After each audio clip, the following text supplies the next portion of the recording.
Hi hello నమస్తే welcome to our channel. ఈరోజు ప్రస్తుతం మనతో పాటు ఉషారాణి న్యాచురోపతి క్లినిక్ నుండి వెళ్ళి రాధికా లీల గారు ఉన్నారు. వారితో మాట్లాడిద్దాం. మ్యామ్ నమస్తే. మ్యామ్ నమస్తే అండి. మ్యామ్ ఎలా ఉన్నారు? మ్యామ్ బాగున్నానండి, మీరు ఎలా ఉన్నారు? చాలా బాగున్నాను ma'am, thank you ma'am. Actually ma'am మీరు ఆక్యుపంచర్ ట్రీట్మెంట్ చేస్తున్నారనేసి విన్నాము. అంటే ఆక్యుపంచర్ ట్రీట్మెంట్ ఎందుకు ఎంచుకున్నారు? ఆ ట్రీట్మెంట్ వల్ల అసలు యూజ్ ఏంటి అంటారు? ఆక్యుపంచర్ ట్రీట్మెంట్ నేను ఎంచుకోవడానికి రీజన్ ఏంటి అంటే, యాక్చువల్గా నేను బేసిక్గా సోషల్ సర్వీస్ చేస్తూ ఉండేదాన్ని. మా మాయిలు ఇద్దరు కూడా డాక్టర్స్ ఉంటే, నా మేనమామలు ఇద్దరు. నన్ను చిన్నప్పటి నుంచి డాక్టర్ చేయమంటే నేను చేయలేదు. అంటే ఇంజెక్షన్స్ అంటే నాకు భయం అనమాట, నీడిల్స్ అంటే. ఎక్కడ ఇంజెక్షన్ చేయాలో అని చెప్పేసి చేయాల్సి వస్తుందని నేను చదవడం మానేశాను. కానీ సోషల్ సర్వీస్ మాత్రం నాకు ఎక్కువ అలవాటు.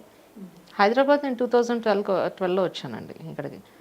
వచ్చిన తర్వాత నేను మెడికల్ క్యాంప్స్ అన్నవి ఎక్కువ మా అత్తగారి పేరు మీద చేస్తూ వచ్చాను. ఆ టైంలో ఏంటి అంటే, నేను అందరికీ సర్వీస్ ఇవ్వడానికి ట్రై చేసిన ఇప్పుడున్న కాలంలో కమర్షియల్ అయిపోవడంతో హాస్పిటల్స్ అన్నీ ఎక్కడో చోట వైద్యం అన్నది కాస్ట్లీగా పేదవాళ్ళకు కూడా అందడం జరిగింది. నా ఉద్దేశం ఏంటంటే, తక్కువలో ట్రీట్మెంట్ చేయించాలి, అది ఉద్దేశం. నాకు యాక్చువల్గా మెడిసిన్స్ పేర్లు ఏంటి అన్నీ తెలుసు నాకు. ఎందుకంటే నేను డాక్టర్స్తో ఎక్కువ ఇంటరాక్ట్ ఉంటాను, పేషెంట్స్ తోటి ఎక్కువ ఇంటరాక్ట్ ఉంటాను. సోషల్ సర్వీస్ కాబట్టి హాస్పిటల్స్కి ఎక్కడికి వెళ్ళాలి అని అడుగుతుంటే అన్నీ డైరెక్ట్ చేసేదాన్ని. నాకు తెలుసు కాబట్టి ఒకసారి నేనే కూర్చుని ఈ మెడిసిన్ ఇవ్వడం స్టార్ట్ చేశాను. అంటే డాక్టర్స్ కూడా నన్ను ఏమన్నారు, ఎందుకంటే నాకు అన్ని ఆల్రెడీ నాలెడ్జ్ ఉంది బేసిక్గా. కానీ రేపు పొద్దున ఫ్యూచర్లో ఎవరో ఒకళ్ళు క్వశ్చన్ వేస్తారు కదా, ఏ బేసెస్తో నువ్వు రాస్తున్నారు అని. దాని గురించి ఆలోచించాను. ఇప్పుడైతే ఎంబీబీఎస్ చదవలేను, అప్పుడు చదవమంటేనే ఇప్పుడు చదవలేదు. ఏం చేయాలని ఆలోచిస్తూ ఉంటే జస్ట్ చూద్దామని ఆల్టర్నేట్గా ఏమైనా ఉన్నాయంటే ఆల్టర్నేట్ మెడిసిన్లో చూస్తే అక్యుప్రెషర్ కనిపించింది. అక్యుపంచర్ చేయాలన్న ఉద్దేశంలో లేను, ప్రెషర్ పాయింట్స్ నేర్చుకుని సరే నాకు తెలిసినంత వరకు నేను వైద్యం చేద్దాము అని చెప్పేసి అనుకున్నాను. అప్పటికి నేను యోగ ముద్ర కూడా కొంచెం రీసెర్చ్లో ఉన్నాను, మెడిటేషన్ అండ్ యోగ ముద్రలు అవి చెప్తూ దీన్ని కూడా చేయొచ్చు అనుకుని డాక్టర్ పిఎస్ సాగర్ని నేను కన్సల్ట్ అవ్వడం జరిగింది. ఆయన నా సర్వీస్ మోటివ్ అది చూసి అక్యుపంచర్ని సజెస్ట్ చేశారనమాట. సార్ అందులో నీడిల్స్ ఉంటే నాకు భయం సార్, నేను అసలు నేర్చుకొని నాకు వద్దని చెప్పాను. ఆయుర్వేదిక్ ఏమన్నా ఉంటే చెప్పండి అంటే, అప్పుడు ఆయుర్వేదిక్ విత్ అక్యుపంచర్ డిప్లొమా ఉంది, అది చెయ్యండి అని చెప్పారు. అంటే మా తాతయ్య గారు నాన్నగారు ఆయుర్వేదిక్ డాక్టర్ అనమాట. అందుగురించి కొంచెం ఆయుర్వేదిక్ మీద నాకు ఇంట్రెస్ట్ ఉంది. ఫస్ట్ నాకు నీడిల్స్ వేసేటప్పుడు చాలా భయం వేసేది, దాన్ని ముట్టుకోవాలంటేనే భయం వేసేది. ఫస్ట్ మా సార్ చెప్పింది ఏంటంటే, ఫస్ట్ మీరు నీడిల్ ఉంటే భయం పోగొట్టుకోండి, అప్పుడు మీరు ట్రీట్మెంట్ ఇవ్వగలరు. ఎందుకంటే మీ మోటివ్ ఏంటి, అందరికీ కూడా వైద్యం అందించాలని. కాస్ట్లీ అయిపోయింది, మీ చేతుల్లో ఉంటే కనుక మీ వరకు చేయగలరు అన్న ఉద్దేశంలో, తక్కువ దాంట్లో చేయగలరు అన్న ఉద్దేశంలో నేర్చుకుంటున్నారు కాబట్టి ఫస్ట్ ఆ భయం వదలండి అని చెప్పారు. అలాగా నీడిల్ అంటే నాకు భయం పోగొట్టారు అనమాట సార్. తర్వాత దాని గురించి అని చెప్పేసి నేను నేర్చుకున్నానండి. ఇప్పుడు నా దగ్గరికి వచ్చేవాళ్ళు ఏంటంటే చాలామంది లేని వాళ్ళే వస్తారు, అంటే డబ్బులు లేని వాళ్ళు ఉంటారు. ఇంకొకటి ఏంటంటే అన్ని చోట్ల తిరిగేసి డబ్బులు ఖర్చు పెట్టేసుకుని, డబ్బులు ఉన్నవాళ్ళే కానీ అంతా ఖర్చు పెట్టేసుకుని ఫైనల్గా నా దగ్గర రీచ్ అయ్యేవాళ్ళు, ఫైనల్గా ఇది కూడా ట్రై చేద్దాం ఒకసారి అని వచ్చేవాళ్ళు ఉంటారు, రీచ్ అయ్యేవాళ్ళు ఉంటారు. లేదు అంటే ఎక్కడో చోట అక్యుపంచర్ కూడా చేయించుకుని కూడా నా దగ్గర రీచ్ అయిన వాళ్ళు కూడా ఉన్నారు. అలా కూడా వస్తుంటారు. ఎందుకంటే మిగతా అందరూ చాలా కమర్షియల్ బేస్డ్లో వెళ్తున్నా, నేను సర్వీస్ ఓరియంటెడ్లో ఉన్నాను. ఎందుకంటే రీసెంట్గా నేను గమనించింది ఏంటంటే, ఎక్కువ అక్యుపంచర్లో బాగా రిజల్ట్ వస్తుంది, నా దగ్గరే ఉందని పేషెంట్స్ ఫోన్లు చేసి చెప్తుంటే అర్థమవుతుంది వాళ్ళందరూ. అవును మ్యామ్, మీరు ఫ్రీగా సర్వీస్ కూడా చేస్తున్నారనేసి విన్నాం మేము కూడా. సో ఏంటి ఫ్రీ సర్వీస్, ఫ్రీ సర్వీస్ ఎవరెవరికి చేస్తున్నారు, ఎవరికి అందిస్తున్నారు? ఎవరికి అందించడం అంటేనండి, ఇప్పుడు వైద్యం అనేది చాలా కాస్ట్లీ అయిపోయిందండి. వైద్యం ఎవడో కూడా ఈ రోజుల్లో ఫ్రీగా అయితే ఇవ్వరు. నేను ఇస్తున్న రీజన్ ఏంటంటే, నాకు ఇది సెకండ్ లైఫ్ అనుకోండి. నాకు ఎంబీఏ చదువుతున్నప్పుడు ఒక యాక్సిడెంట్ అయిందనమాట, బస్సు యాక్సిడెంట్ అయిందంటే. నేను తిరుపతిలో చదివాను ఎంబీఏ, ఏలూరు నుంచి తిరుపతి వెళ్ళాడు, బస్సు యాక్సిడెంట్ అయింది. ఆ యాక్సిడెంట్లో నేను అసలు యాక్చువల్గా చనిపోవాల్సింది, బ్రతికాను. అది నాకు లోజాకి చాలా మేజర్ యాక్సిడెంట్ అయింది. నాకు 1 year హీల్ అవ్వడానికి 1 year పట్టింది. ఆ టైంలో నేను డిసైడ్, అంటే ముందు నుంచి కూడా సర్వీస్ అలవాటు నాకు. మా ఇంట్లో వాళ్ళు, మా తల్లిదండ్రులంతా కూడా మానవ సేవ మాధవ సేవ అని చెప్పి నేర్పించారు. చిన్నప్పటి నుంచి సర్వీస్ చేస్తూ ఉంటాం. అప్పుడు నేను డిసైడ్ ఏంటంటే, నాలాగా ఎవరు కూడా బాధపడకూడదు. అంటే నాకు బాధ విలువ తెలుసు కాబట్టి నేను సాయం చేయగలను. బాధ విలువ తెలియని వాళ్ళు ఒక ఏంటంటే వాళ్ళు ఎవరు కూడా చేయలేరు, చేయమన్నా కూడా అది ఏముంది దాంట్లో అని అనుకుంటుంది. ఆ పెయిన్ వాల్యూ నాకు తెలుసు కాబట్టి నేను హెల్ప్ చేయడానికి ఎప్పుడు రెడీగా ఉంటాను అనమాట. ఇదివరకు మెడికల్ క్యాంప్స్ అవి నేను చేస్తూ అందరికి కూడా వైద్యపరంగా నాకు సాధ్యమైనంత వరకు, అంటే నేను మధ్యలో ఉండడం వల్ల హాస్పిటల్స్ మధ్యలో అన్నెసెసరీ టెస్టులు రాయడం కానీ అన్నెసెసరీగా సర్జరీస్ చేయడం కానీ అలాంటివి లేకుండా కరెక్ట్ ట్రీట్మెంట్, ప్రాపర్ ట్రీట్మెంట్ నా ద్వారా చాలామందికి వెళ్ళింది. ఇప్పుడు నేనే నేర్చుకున్నాను డైరెక్ట్. ఇప్పుడు నేను నేర్చుకున్నప్పుడు కొంతమంది అన్ని చోట్ల తిరిగేసి ఉంటారు. ఆ ఫ్యామిలీస్ని చూస్తే ఎంత జాలేస్తుంది అంటే వాళ్ళ దగ్గర డబ్బులు లేకపోవడం కూడా కాదు, ఉన్నామని ఖర్చు పెట్టేసుకున్నారు. అంటే ప్రాపర్ గైడెన్స్ లేకపోవడం వల్ల అటు ఇటు తిరిగి ల్యాక్స్ ఆఫ్ రూపీస్ ఖర్చు పెట్టేసుకుని ఫైనల్గా నా దగ్గరికి రావడం జరుగుతుంది. ఇక్కడ నేను నేర్చుకున్న ఉద్దేశం ఏంటంటే నేనేదో దీంతో బిల్డింగ్స్ కట్టుకోవాలని కాదు, నేనేదో బ్రతకాలని కాదు, జస్ట్ నా మెయింటెనెన్స్ వరకు నేను చూసుకుంటాను.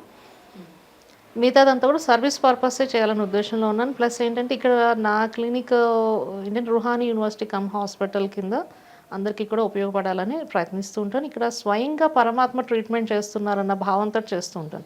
ఇక్కడ నన్ను చూడొద్దని చెప్తాను పేషెంట్స్ని. ఇక్కడికి ఎవరు వచ్చినా కూడా స్వయంగా పరమాత్మ దగ్గరికి వచ్చారు అంటే మీ కర్మలు అన్నవి క్లియర్ అయిపోయిన తర్వాతే నన్ను కనెక్ట్ అవ్వగలుగుతారు, కానీ వాళ్ళ కర్మలు క్లియర్ అవ్వకుండా మాత్రం పేషెంట్స్ రాలేరండి. ఎందుకంటే నన్ను కనెక్ట్ అవ్వాలి అంటే కనుక ఇంచుమించుగా 1 year నుంచి ట్రై చేస్తున్న వాళ్ళు ఉన్నారు. 6 months కొంతమంది పట్టిందట, 3 months పట్టింది. ఇమీడియట్గా ఇలా అనుకుంటే ఇలా వచ్చిన వాళ్ళు అయితే ఎవరూ లేరు. ఒకవేళ వచ్చినా ఇంకా వాళ్ళ కర్మలు అనుభవించాలనుకుంటే కనుక డైవర్ట్ అయిపోయిన వాళ్ళు ఉన్నారు. పేషెంట్సే చెప్పారు నాకు అంత టైం పడుతుంది అని కూడా నాకు తెలియలేదు. అంటే మేడం పరమాత్మ అనేసి అని అన్నారు, అసలు ఇటు మెడికల్ ఫీల్డ్కి ఉన్న పరమాత్మకి సంబంధం ఏంటి అసలు? మెడికల్ ఫీల్డ్కి పరమాత్మకి చాలా సంబంధం ఉందండి. ఎందుకు అంటే పూర్వకాలంలో ఇన్ని రోగాలు కానీ, ఇన్ని హాస్పిటల్స్ కానీ, ఇన్ని మెడిసిన్స్ కానీ లేవు. ఎందుకు చెప్పండి? వాళ్ళు న్యాచురల్గా చేసుకునేవారు మ్యామ్. న్యాచురల్గా చేసుకోవడం అంటే వాళ్ళ ఫుడ్ హ్యాబిట్స్ కావచ్చు, లేదంటే నేచర్లో దొరికేవి కావచ్చు, లేదంటే గాడ్కి రిలేటెడ్గా ఉండొచ్చు. ఆధ్యాత్మిక శక్తి వాళ్ళలో ఉంది. ఇప్పుడు ఋషుల కాలం నుంచి తీసుకోండి, ఏదైనా రోగం ఉంది అంటే కనుక వాళ్ళని నయం చేసుకునేవారు. ఆ సమయంలో ఆత్మిక స్థితి ఉండడం వల్ల అక్కడ ఎలా ఉండేదండి, ఆయన ఒకే ఎవరొకే స్టేట్ ఆఫ్ మైండ్లో ఉండేవారు. అంటే సతో ప్రధాన స్థితి, సర్వే జన సుఖినో భవంతు అనే స్థితిలో ఉండేవారు. ఈరోజు నాది నీది అని కొట్టుకుంటున్నాం. నాది నీది అనేది ఏదీ లేదు, అంతా పరమాత్మదే అని తెలిసినా కూడా ఈ రోజుల్లో నీది నాది అని కొట్టుకుంటున్నాం. ఆ కొట్టుకోవడం వల్ల మన స్టేట్ ఆఫ్ మైండ్ ఎక్కడికి వచ్చింది? I'm not okay, you are not okay. అంటే నేను బాగాలేదు కాబట్టి నిన్ను కూడా బాగుండనివ్వను అన్న క్రుయాలిటీ నేచర్లోకి వచ్చాం. అంటే తమో ప్రధాన స్థితుల్లో ఉన్నాం అనమాట. ఎప్పుడైతే I'm okay your not okay అని కానీ, I'm not okay your okay అని కానీ అనుకుంటే స్వార్థం తయారైంది. అక్కడ నా గురించి మాత్రమే ఆలోచించుకుంటాను, పక్కడి గురించి ఆలోచించను. వాడు ఏమైపోయినా నాకు అనవసరం. అంటే రజో ప్రధాన స్థితుల్లో ఉన్నాం. ఇదివరకు ఈ థాట్స్ లేవు కదండి. ఎప్పుడైతే నా మైండ్ని నేను పొల్యూట్ చేసుకుంటున్నానో ఆ టైంలో ఆ బ్యాలెన్స్ అంతా ఎక్కడ పడింది? మన ఆర్గాన్స్ మీద పడుతుందండి. అంటే శరీరాన్ని నడిపించేది ఒక చైతన్యవంతమైన శక్తి ఉంది అన్న విషయం మనకు తెలుసు. వాడుక భాషలో ప్రాణము అంటాము, మన ఆధ్యాత్మిక భాషలో చెప్పాలంటే జీవాత్మ అంటాం. అంటే జీవం ఉంది కాబట్టి జీవాత్మ, శరీరాన్ని వదిలేస్తే ఆత్మ అని యూజ్ చేస్తాం. ఇక్కడ మనం ఎవరి నుంచి పవర్స్ తీసుకోవాలి అంటే మీ నుంచి నేను, నా నుంచి మీరు తీసుకుంటే కుదరదు. ఎందుకంటే నా స్థితి కూడా అదే స్థితిలో ఉంది కదా, నేనేం చేస్తాను? పరమాత్మ నుంచి తీసుకోవాలి. పరమాత్మ ఎప్పుడు ఒకే స్థితిలో ఉంటారు. అందరూ నా పిల్లలే, సృష్టిలో ఉన్నవారు అందరూ నా పిల్లలే. ఇప్పుడు కులము మతం అని మనం కొట్టుకుంటాం, కానీ పరమాత్మకి కులము మతం ఏమైనా ఉన్నాయండి? ఏమీ లేదు. సృష్టిలో ఉన్న వాళ్ళందరూ నా పిల్లలే అని అనుకుంటారు.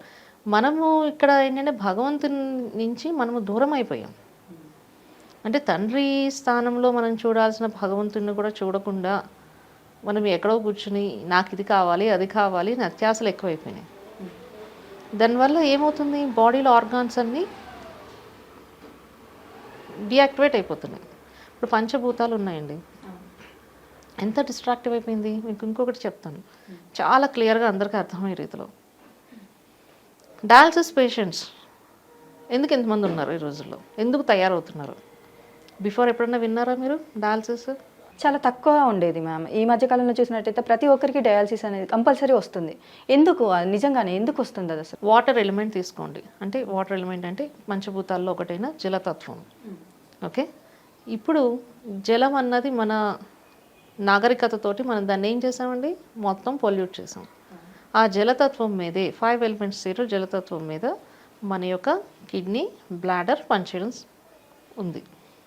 నేను ఎప్పుడైతే అక్కడ నా యొక్క తెలివితేటలతోటి నా స్వార్థంతో నేను పొల్యూట్ చేసుకున్నానో ఆ ప్రభావం ఎక్కడ పడుతుంది?